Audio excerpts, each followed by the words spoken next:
Over July 26th and 27, 2025, intense rainfall brought widespread flooding to northern China, hitting Hebei province and the Beijing municipality especially hard. The relentless downpours triggered red-level alerts, landslides, infrastructure failure, and mass evacuations, marking one of the worst summer flood episodes in recent years. In Hebei province, the worst-hit areas included Baoding and Fuping County, where rainfall exceeded historical records.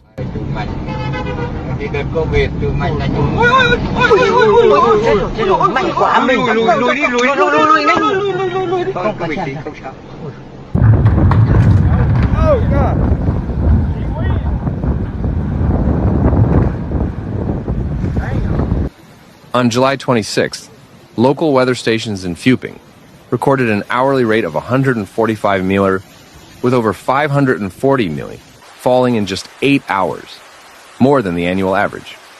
Torrents of water destroyed roads, homes, and fields, cutting off entire villages and forcing over 4,600 residents to evacuate. Officials confirmed 2 deaths and 2 missing persons as of July 27th.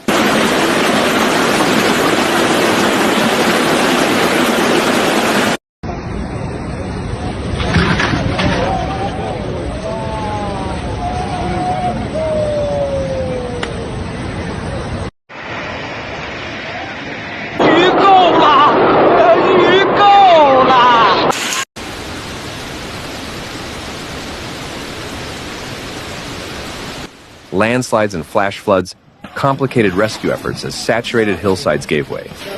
Meanwhile, in Beijing, the rural and mountainous Miyun district suffered serious impacts. More than 3,000 people were evacuated from 149 villages after roads collapsed and access was lost to key townships like Fengjiayu. Many areas experienced blackouts and loss of communications. The Miyun Reservoir, Beijing's largest water source, swelled with peak inflows, reaching 6,550 mid-3 per second, prompting emergency discharge operations to protect the dam's integrity.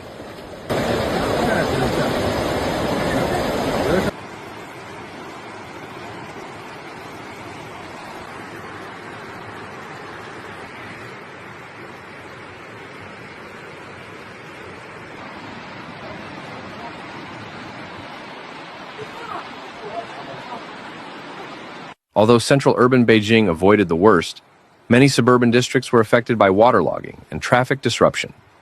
Beijing's Meteorological Bureau issued red alerts for 10 of its 16 districts, warning of geological disasters including landslides and mudslides. Heavy rain was forecast to continue into July 28th, with up to 100 mm expected within 6 hours in Huairu, Pinggu, and Yanqing. Authorities urged residents in mountainous areas to remain vigilant and prepare for emergency evacuation. Rescue teams were mobilized using helicopters, drones, and satellite phones to coordinate relief in cutoff zones.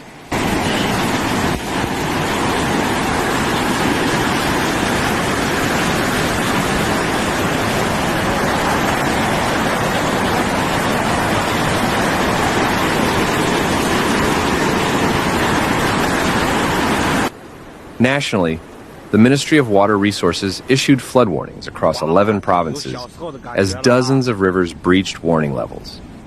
Flood diversion zones, rural lowlands designated for overflow, were activated in Hebei, sacrificing farmland and homes to protect cities.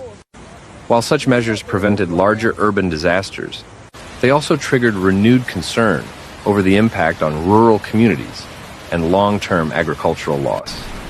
Beijing's Meteorological Bureau issued red alerts for 10 of the city's 16 districts, with geological disaster warnings covering much of the rural and mountainous northern regions.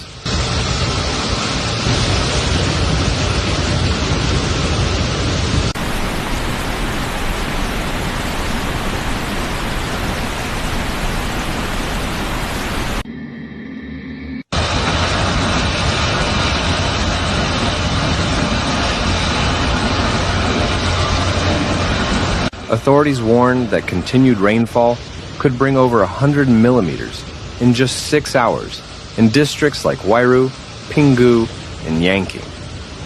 Citywide, residents were urged to avoid low-lying areas and report landslide signs.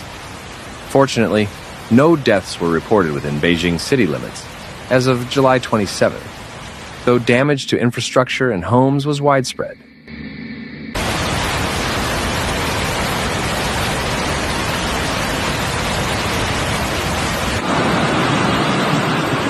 大同玉河泄洪啦!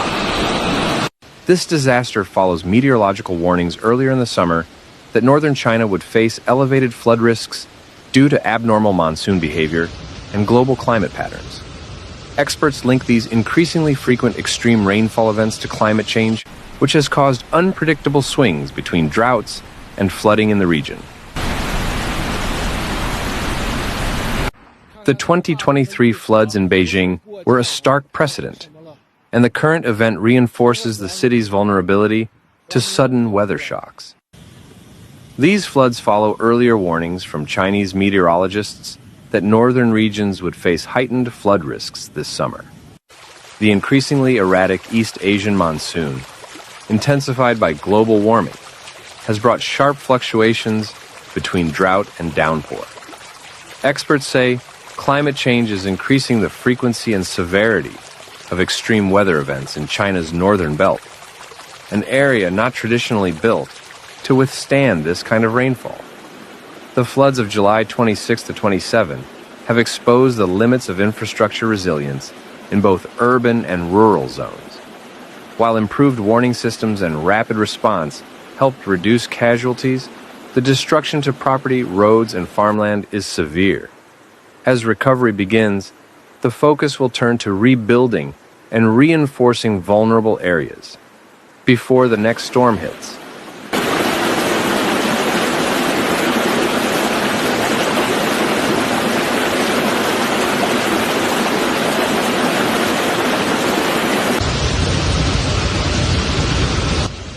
Thanks for watching Severe Weather, where we break down the facts behind nature's most intense moments. If you found this video helpful, please like, comment, and subscribe. Your support keeps this channel going. Hit the bell so you never miss a real, calm, and clear report. Note: some footage in this video may be used for illustration and may not show the exact event described. See you in the next one. Stay informed, stay safe,